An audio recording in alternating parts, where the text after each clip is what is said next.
The sky of the moon was covered in smoke. Pieces of metal floated in the weak gravity, shining in the dim light of a distant sun. Once this moon had been quiet, filled with silver dust and blue stone.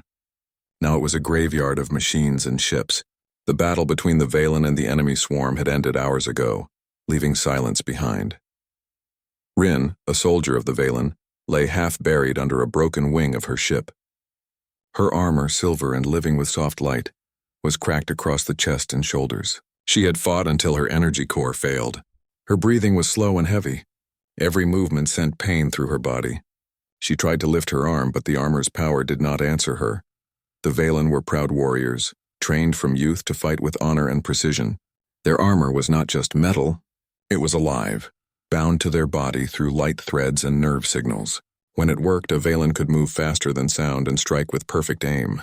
But once the core inside the armor failed, they became as weak as any unarmed creature. Rin looked around the battlefield. Fires burned in the distance. The wrecks of ships formed a field of shadows. She saw no other Valen nearby. Her squad had been destroyed in the enemy attack. The last thing she remembered before her armor failed was a wave of black drones falling from the sky. They moved like insects, cold and endless. Her people had fought bravely, but they were outnumbered. Rin pushed herself free from the broken wing. The air on this moon was thin, but she could still breathe with the armor's filter. She stood on unsteady feet and looked at her reflection in a piece of metal. The once bright lines of her armor were now dull gray. The crest of her people on her shoulder plate had faded. She felt shame and anger rise in her chest. She was trained to fight until death. To stand still while her armor failed felt like defeat. She tried to call for help through her comm link, but there was no signal. Only static answered. She walked slowly through the field of wreckage, hoping to find a Valen ship still working. Her boots left shallow marks in the dust. Everywhere she looked, she saw the same sight. Burned ships, silent bodies, faded lights.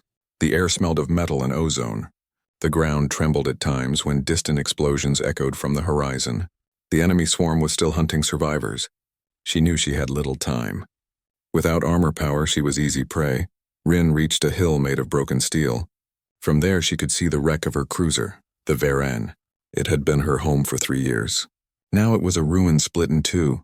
She climbed down toward it, her body aching from each step. Inside the wreck, the lights flickered weakly. She found the control room half destroyed. The captain's chair was empty. The screen showed no movement, only faint messages from damaged systems.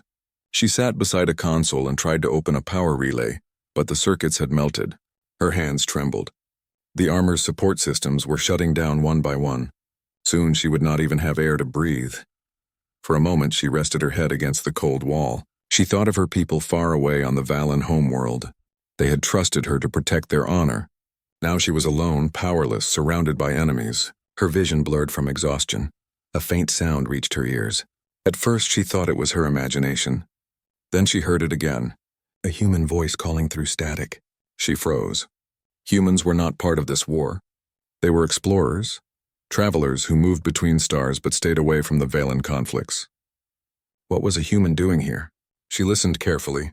The voice came again, clearer this time. It was speaking her language through a translator device. Is anyone alive out there? This is Tom from the ship Aurora. If you can hear me, respond. Rin hesitated. The Valen rarely trusted humans. Their technology was crude compared to Valen standards, but humans were known for their strange creativity. She had studied them in training. They could survive in places others could not. Still, she wondered if this was a trap. The enemy drones sometimes used recorded voices to lure survivors. She decided to test it. She pressed a small crystal on her wrist, sending a weak signal toward the voice. "This is Rin of the Valen," she said. "Identify yourself." The reply came quickly, broken by static. "Rin, thank the stars. I crashed near your signal. I am not an enemy. My ship was hit when the swarm attacked. I'm just trying to survive." She thought for a moment, then answered, "Stay where you are. I am coming." Her armor protested with sparks as she forced it to move. The power cells were nearly dead, but she managed to walk. Following the human's faint beacon, she made her way through twisted metal and shattered glass. The closer she got, the more she saw of another ship's wreck. It was smaller than Valen designs, built with rough edges and welded seams. Smoke rose from its broken hull. She climbed inside through a gap and found a narrow corridor lit by a flickering emergency light. At the end of the corridor, a human sat beside a broken console. His uniform was torn and his hands were covered with soot. He looked up as Rin entered, surprise flashing across his face. "You're alive," he said, standing quickly. Rin kept her distance. "You are the human who called." "Yes, my name is Tom, engineer of the Aurora," he said. "You're Valen, right?" Rin nodded. "My armor is damaged. My ship is lost. The enemy will return soon." Tom looked around the wreck. "Same here. My engines are gone. The swarm hit us before we could escape. I've been trying to fix a distress beacon, but it's hopeless." Rin studied him carefully. Humans were smaller than Valen, their skin pale and soft, but his eyes showed determination. He was not armed, only holding a small toolkit. "Your translator works well," she said. "It's built into the suit," he replied. "We use it for contact missions." They stood in silence for a moment, two survivors from different worlds. Outside, the wind of the moon whispered through cracks in the metal. Rin finally said, "I must find a way to restore my armor. Without it, I cannot defend against the drones." Tom looked at her armor's broken plates. "I can try to help. I fix machines. Maybe I can fix that too." Rin almost laughed. "Human tools cannot repair Valen technology." He shrugged. "Maybe not perfectly, but I can try. We don't have many choices right now." Rin looked at the shattered floor, then at the distant sky through the hole in the wall. She knew he was right. Without armor power, she would soon fall. "The drones could appear at any time." "Very well," she said. "You may look at it, but be careful. The core is unstable." Tom knelt beside her, examining the armor's chest plate. He touched the edges gently, feeling the heat from the damaged circuits. "This material is like liquid metal," he said in wonder. "How does it move with you?" "It connects to my body through neural threads," she explained. "It senses motion and thought." "But now the main core is destroyed." Tom nodded slowly. "I might be able to make a bypass. If I can find a power source strong enough, maybe it can restart for a while." Rin frowned. "You would risk your life for this?" He smiled faintly. "If I don't help you, we both die here. So yes, I'll take that risk." His calm tone surprised her. Most humans would have fled or hidden, but he spoke as if it were the most natural choice. While Tom searched the wreck for parts, Rin watched him work. He moved quickly, using tools that looked simple but effective. His fingers were steady despite the cold air. He cut wires, tested circuits, and even melted metal pieces together. She realized that humans had a strange skill for turning broken things into something new. For hours, they worked in silence. Rin told him which parts of the armor were safe to touch, and he asked questions about the power flow and the crystal cores. He used pieces from both ships, connecting them with care. As the time passed, Rin began to feel less alone. She had never worked beside a human before. His way of thinking was different from hers. Where Valen followed strict patterns, Tom improvised. When one idea failed, he simply tried another. At one point, he paused to catch his breath. "You, Valen, fight with honor," he said quietly. "I saw your fleet from my ship before it went down. You stood against the swarm even when they outnumbered you." Rin looked away. "Honor does not matter when the battle is lost." "Maybe," he said, "but courage still matters." His words stayed in her mind as they continued their work. By the time the faint light of morning reached the moon's horizon, they had created a small field of equipment around them. The armor now had wires running from its chest to a human battery core. It was a strange mix of two worlds. Tom tightened the last connector. "All right," he said. "If this works, it should give you enough power to move again." Rin nodded and pressed the armor's activation plate. For a moment, nothing happened. Then a faint blue light spread across her chest. The armor's systems hummed weakly to life. She felt strength returning to her limbs. It was not full power, but it was enough to stand tall again. She looked at Tom with quiet respect. "You have done what even Valen engineers could not do in the field." He smiled tiredly. "Just used what was left around. Guess humans are good at that." Before they could speak further, a distant sound filled the air. A sharp mechanical hum echoed across the ruins. Rin's sensors flashed warning lights. The swarm had detected the energy spike. Tom looked out through the broken wall and saw small black shapes moving in the sky. "They're coming," he said. Rin's eyes hardened. She took a deep breath, the armor glowing faintly under the rising sun. "Then we stand together," she said. The sound of the enemy drones grew louder. The air trembled with their engines as they searched for any remaining life on the broken moon. Rin's armor glowed faintly, powered by Tom's repair, but it was unstable. Sparks flickered across the metal plates as she stood near the wall of the crashed human ship.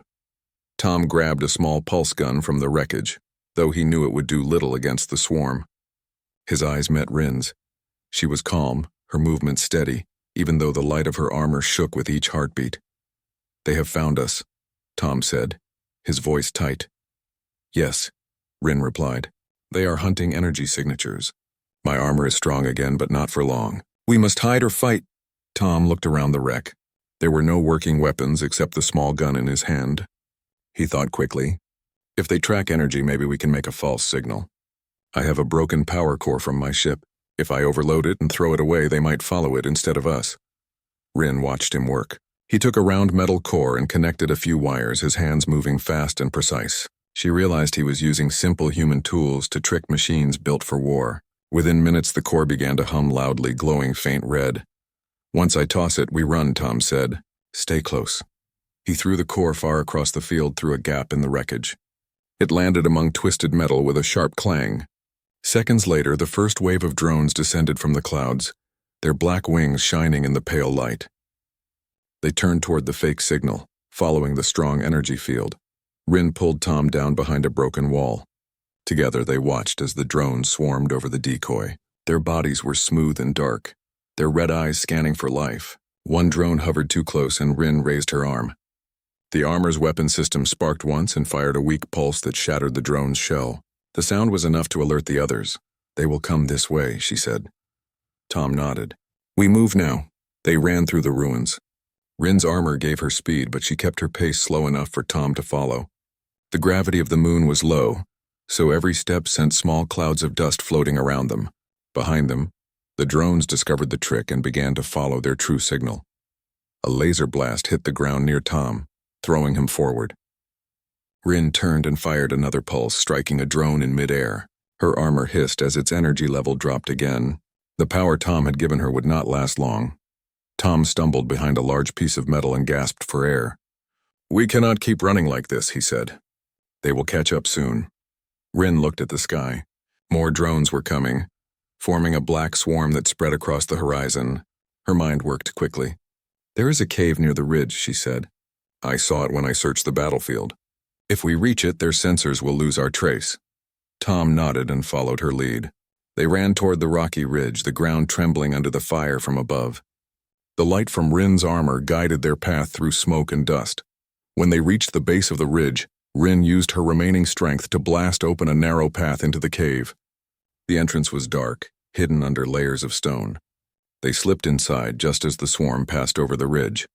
Inside the cave, it was quiet. The only sound was their breathing. Rin leaned against the wall and turned off the armor's outer glow to hide their presence. Her chest plate flickered weakly. Tom sat beside her and pulled off his damaged helmet. His face was pale and tired, streaked with ash. "We made it," he said softly. "For now," Rin answered. She touched the armor's side, checking the systems. The power was dropping fast. The mix of human and Valen technology had worked, but not perfectly. Tom looked around the cave. The walls were rough and sharp, made of black stone with faint crystals embedded inside. The crystals glowed slightly, reflecting what little light remained from the armor. He took a small device from his pocket and turned it on. It showed a weak signal map of the area. "The drones are spreading out," he said. "They did not see us enter here. We can rest for a while." Rin nodded and sat on a rock. For the first time since the battle, she allowed herself to relax. The silence felt heavy but safe. Tom opened a small metal pack and offered her a ration bar. "You need energy," he said. Rin looked at the bar with curiosity. "Human food," she said. "It smells strange," Tom laughed lightly. "It tastes worse than it smells. But it will keep you alive." She took a bite. It was dry and plain, but she ate it without complaint. "Your kind endures much with simple things," she said. "Your ships are not made of living metal, your weapons are simple, yet you survive." He smiled. "We build what we can and fix what breaks. Sometimes that is enough." His words made her think of how the Valen always relied on perfection. Their machines, their codes, their battle plans, all designed to be flawless. Yet a human with a box of tools had done what her advanced engineers could not. How did you learn to do this? She asked. Tom shrugged. When you travel in space, things break often. You learn to fix them or you die. My crew used to joke that I could turn a broken door into a shield if I had enough scrap. Rin studied him carefully. His eyes carried a quiet strength she did not expect. He had lost his ship and crew, yet he still smiled. Outside, the faint hum of drones faded away. The swarm had moved on, searching elsewhere. Rin checked her armor again.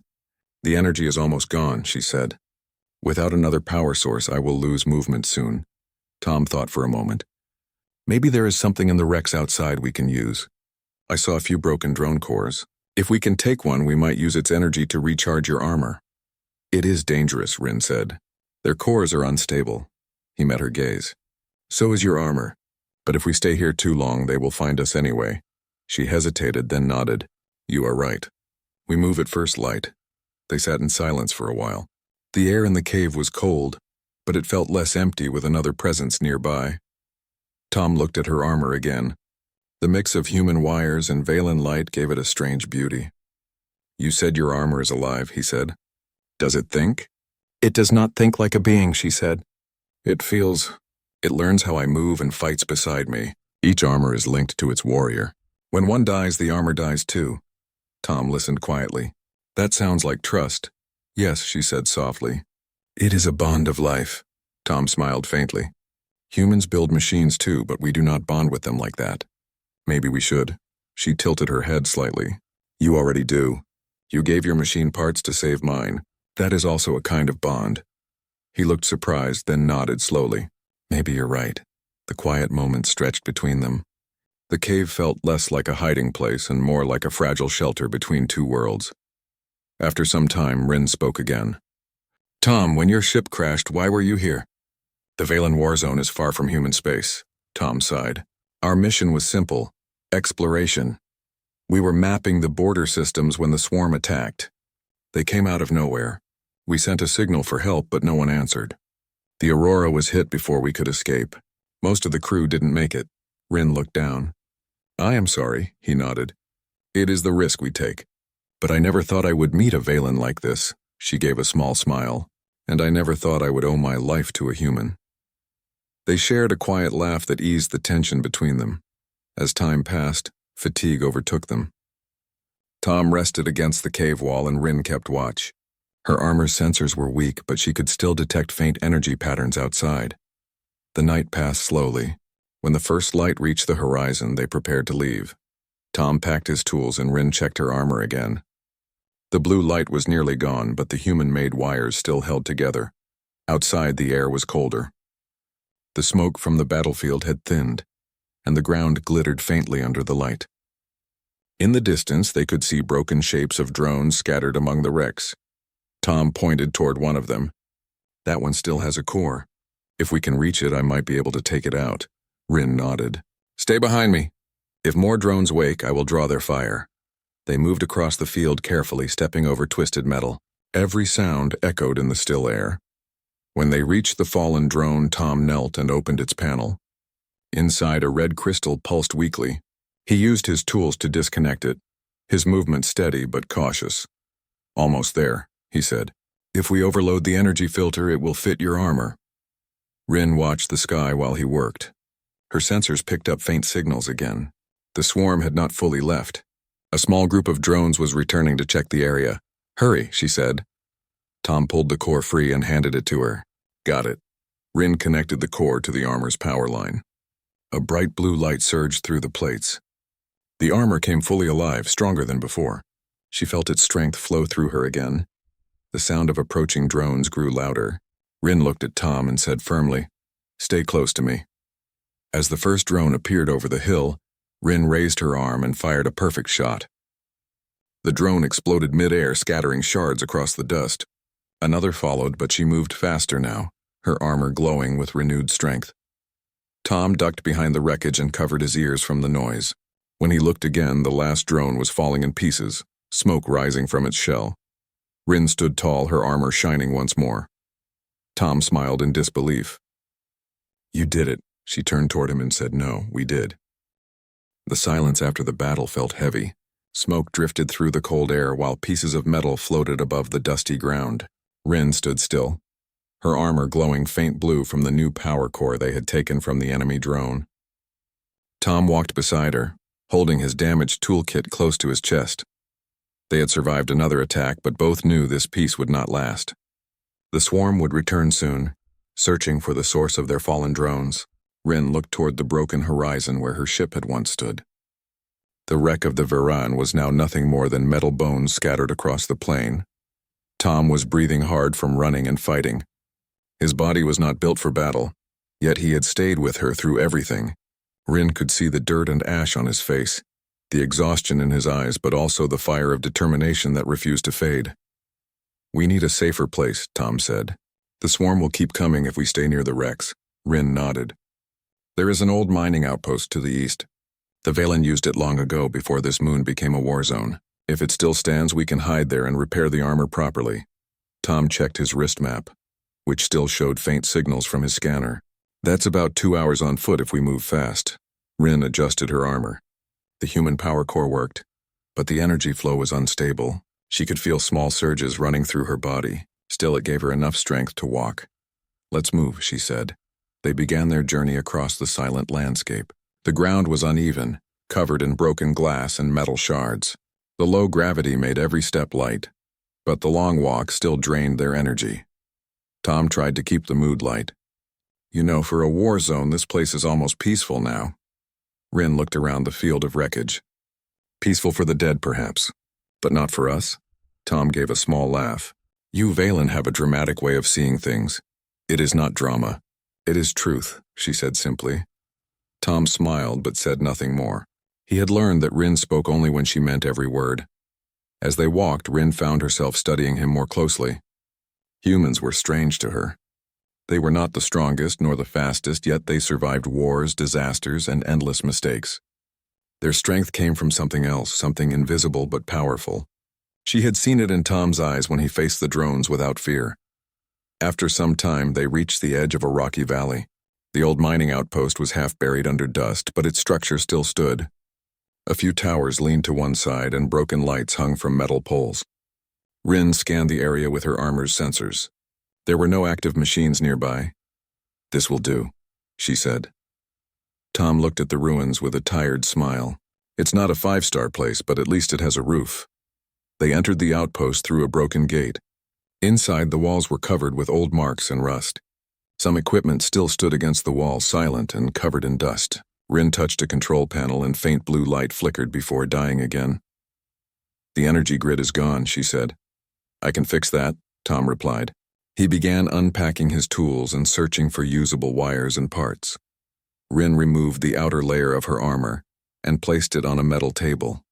Sparks flickered along its surface as the unstable power lines adjusted to the new core. She could feel the armor's pain through the neural link. It was like part of her body was wounded. Tom came beside her and examined the armor with curiosity. "It's incredible," he said softly. "It looks like it's breathing." "It reacts to energy flow," Rin explained. "The material is grown, not built. Every piece remembers the warrior it belongs to." He touched one of the cracked sections carefully. "So it's alive in a way?" "Yes. And now, because of your repair, it carries a piece of human design inside it. That makes it something new." Tom smiled faintly. "A Valen armor with human parts. I like the sound of that." Rin watched him as he worked. He took apart old panels and connected them to his small generator. Soon a dim light filled the room. The air felt warmer, and for the first time they could breathe without fear of freezing. "Your technology is simple but strong," Rin said. "You build from nothing and make it work." Tom laughed lightly. "That's what we humans do best. We break things, fix them, and keep moving forward." Rin thought about that. Her people built perfect machines, but once they broke, few could repair them in the field. Humans, on the other hand, made imperfect machines that could always be fixed. When Tom finished setting up a small workbench, he said, "I can try to stabilize the power flow in your armor. The energy from the drone core needs a regulator or it might overload." Rin nodded. "Do what you can. I will guide you." Together they worked through the night. Tom connected wires and added cooling lines made from spare parts. Rin explained how the Valen energy channels flowed through the armor like veins. Tom listened carefully, adjusting each connection with precision. At one point, sparks flew and the light in the room dimmed. Tom quickly pulled a cable free before it melted. "Careful," Rin warned. "The energy is volatile." He wiped sweat from his forehead. "Noted. You're lucky I'm still alive." She gave a small smile. "You are doing well for someone who has never seen Valen tech before." He grinned. "You could say I'm a fast learner." Hours passed. They barely spoke except to give instructions or ask questions. A strange rhythm formed between them. When Rin reached for a part, Tom already had it ready. When Tom needed a tool, Rin handed it to him before he asked. It was as if they had worked together for years. By the time the second light of dawn touched the sky, the armor's glow had changed. It was no longer flickering. The blue light was steady, deep, and calm. Rin placed her hand on the chest plate and closed her eyes. "It is stable," she said. "The bond is strong again." Tom looked proud. "We did it." Rin turned toward him. "Yes, you and I repaired what even Valen engineers might have failed to restore. You have done something my people would call impossible." Tom shrugged, trying to hide his smile. "I just followed your lead." "No," Rin said softly. "You followed your instinct. That is your strength." They both stood in silence for a moment. The air between them felt different now. Not just allies of necessity, but partners who shared the same goal. Tom finally broke the quiet. "So what now? Do we wait for rescue?" Rin looked out through a broken window. The sky was gray and filled with faint flashes from distant battles. "Rescue will not come soon. The Valen fleet is broken. I do not know if any ships survived." "Then we'll have to get off this moon ourselves," Tom said. She turned back to him. "You still believe that is possible?" He smiled. "If your people can make living armor and I can fix it with junk, then yes, I believe we can find a way." Rin studied his face. Humans carried a strange light in their eyes, one that refused to die no matter how dark things became. She began to understand why humans were so hard to defeat. She walked back to the armor and began securing the plates. "Before we leave, I must test the new system. The energy flow needs calibration." Tom stepped back to give her space. Rin stood in the center of the room and activated the armor fully. Blue light spread from her chest to her limbs. The plates shifted and locked into place. The air hummed softly as the neural link reconnected. She raised her hand and a thin beam of light appeared at her fingertips, steady and smooth. She moved her arm and the armor followed perfectly. For the first time since the battle began, she felt whole again. Tom watched with awe. "It's working better than before." Rin deactivated the beam and nodded. "Yes, your changes made it more flexible. The armor responds faster." Tom grinned. "Then I guess it's officially a human-Valen hybrid now." Rin looked at him and said, "Then this victory belongs to both our species." He laughed. "I'll take that." They spent the rest of the day preparing supplies. Tom gathered batteries and tools from the mining equipment.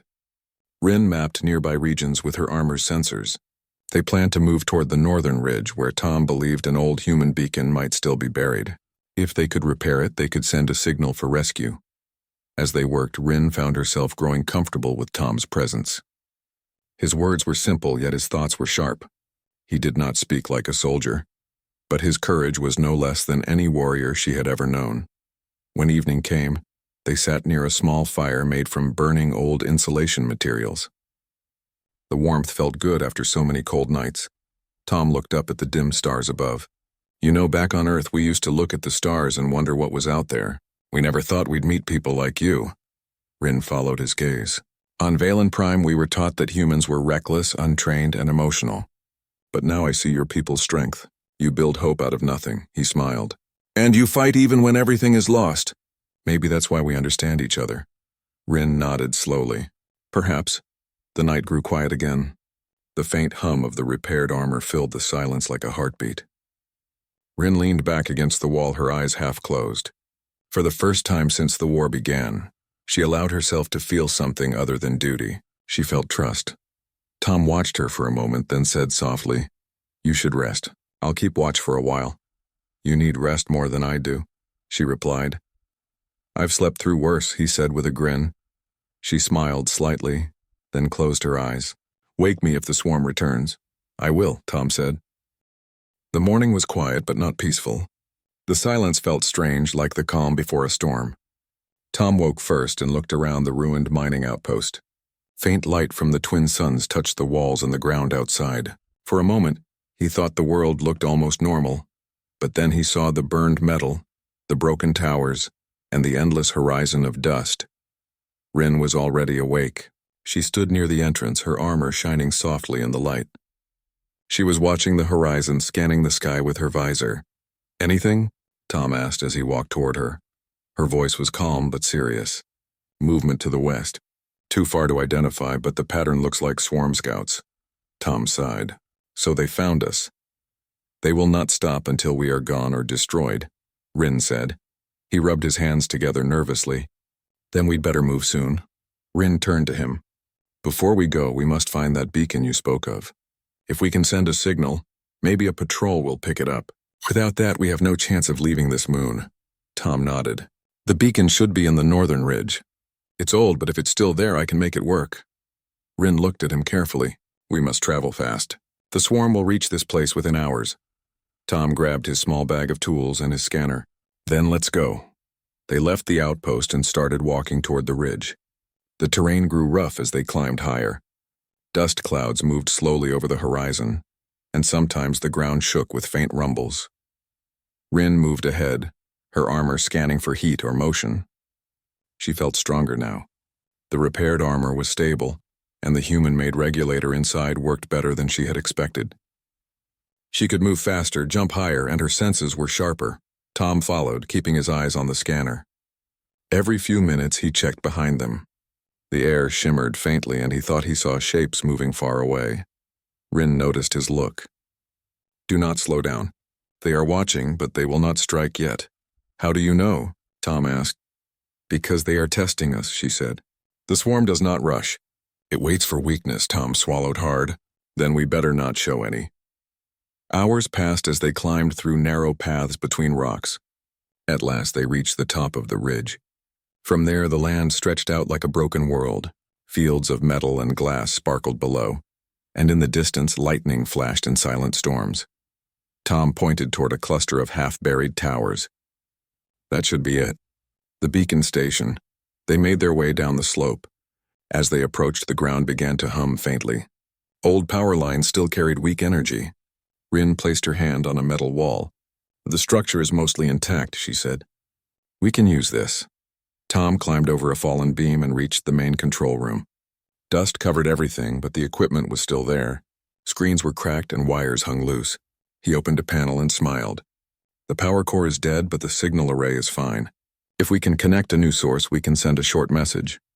Rin looked around. The armor core could supply enough power for one transmission. Tom turned quickly. "You'd give your armor's core?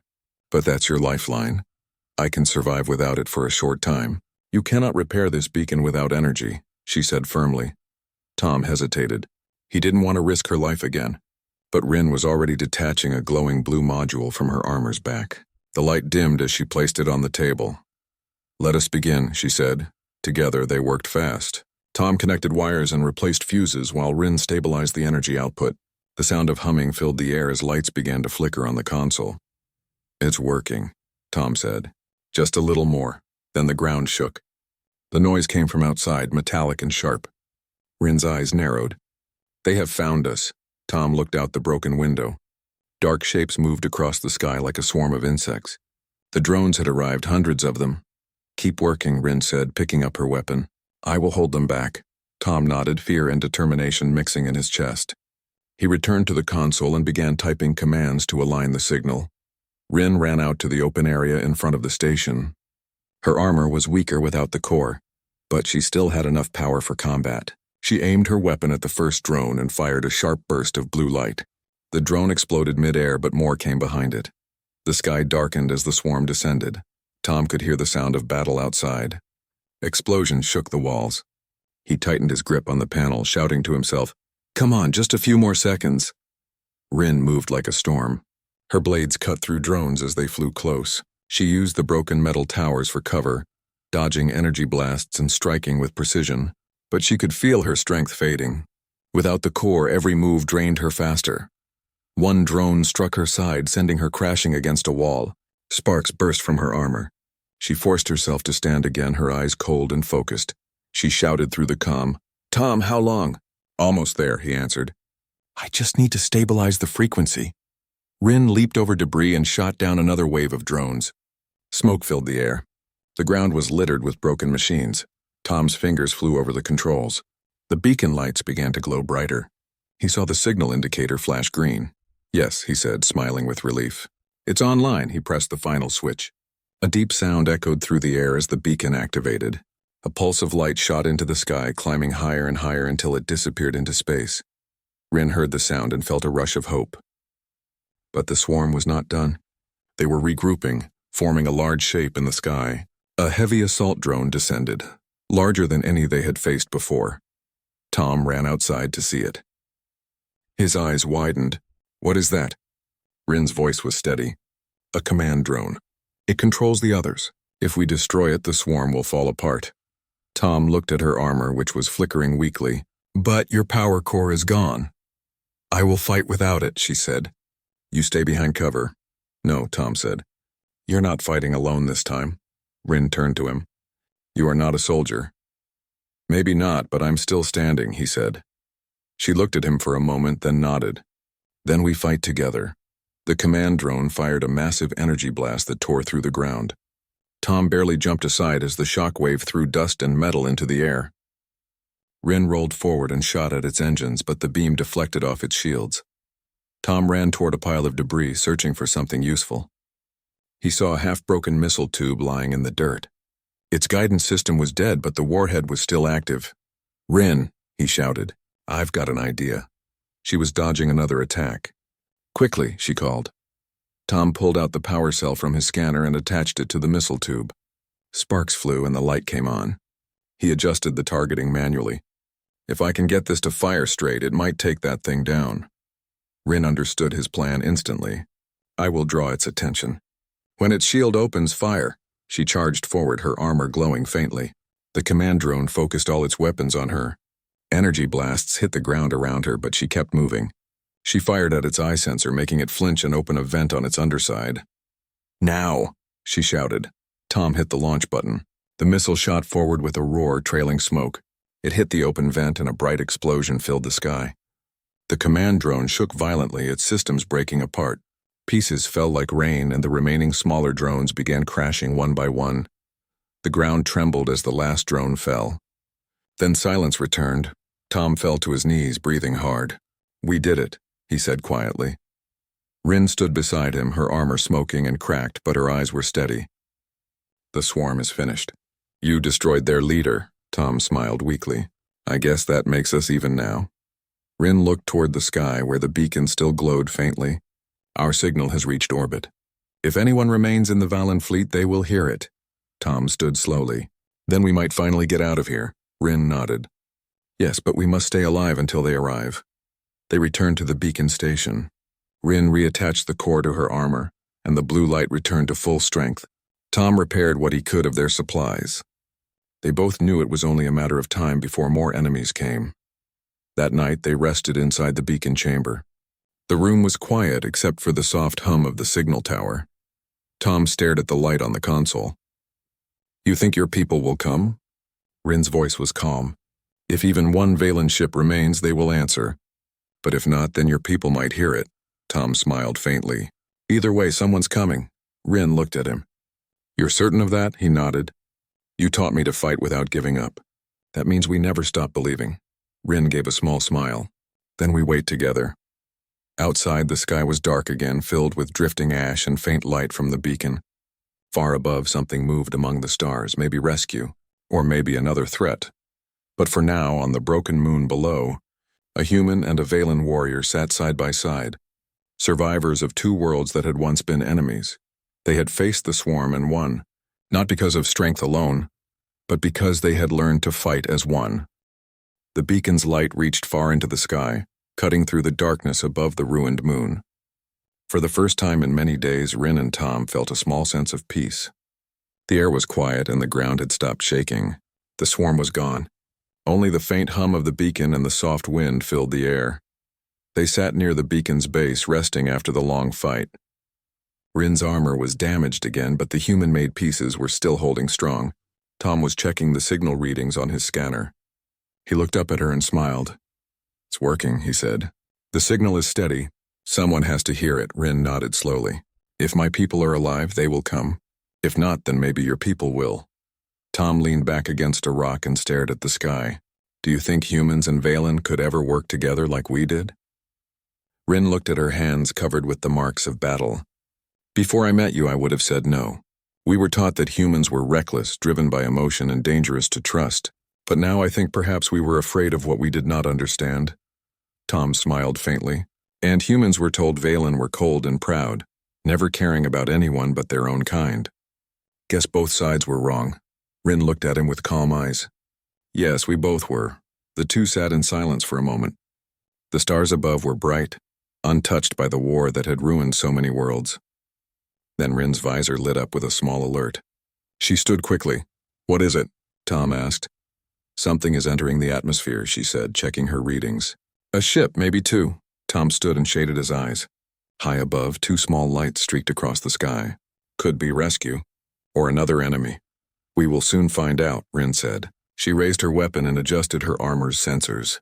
If it is Valen, they will recognize my signal. If it is not, we must prepare. Tom checked his tools. You think they'll listen to you? They must, Rin said firmly. If they do not, then I will make them see. Minutes passed as the lights grew closer. The sound of engines filled the air, deep and heavy. The two shapes separated. One was smaller, sleek and silver, the kind of patrol craft used by Valen scouts. The other was rougher, square-edged, and darker in color. Tom's eyes widened. That's a human ship, he said. An Earth rescue shuttle. Rin turned to him. Both our people have come. The ships landed nearby, their engines blowing dust across the ground. The doors opened almost at the same time. From the Valen ship, two soldiers in shining armor stepped out, weapons raised. From the human shuttle, 3 officers in gray suits came forward cautiously, scanning the area. Tom raised his hands and stepped forward. Hey, we're alive. Don't shoot, one of the human officers shouted back. Identify yourself. Tom Reynolds, Engineer Aurora Mission, he called. I'm with a Valen soldier, friendly. The human officers looked uncertain. The Valen soldiers tightened their grip on their weapons. One of them pointed at Rin. That Valen unit has a human signature inside her armor. That is forbidden technology. Rin stood tall. This human saved my life. He repaired my armor with parts from his ship and fought beside me against the swarm. He is under my protection. The Valen officer stepped forward. You have violated sacred code, Commander Rin. You have merged alien technology into Valen design. You will be taken for review. Tom frowned. Review, she's the reason we're all alive. You can't arrest her. The human commander looked between them. Our orders are to extract any survivors and return them for medical examination. We can't interfere in Valen affairs. Rin's voice was strong and calm. Listen to me. The swarm is destroyed because of this human. He used courage and skill that no Valen could match. If not for him, I would be dead and the beacon would be silent. The Valen officer hesitated. Our law forbids, then change your law, Rin said. Because your old ways nearly destroyed us. Her words hung in the air. The Valen soldiers looked uncertain. The human commander stepped forward. Let me speak clearly. Whatever side you serve, you both fought to survive. That means something. Our leaders will want to hear it. Tom looked at Rin. Guess we're going home. Question is, who's home? Rin tilted her head.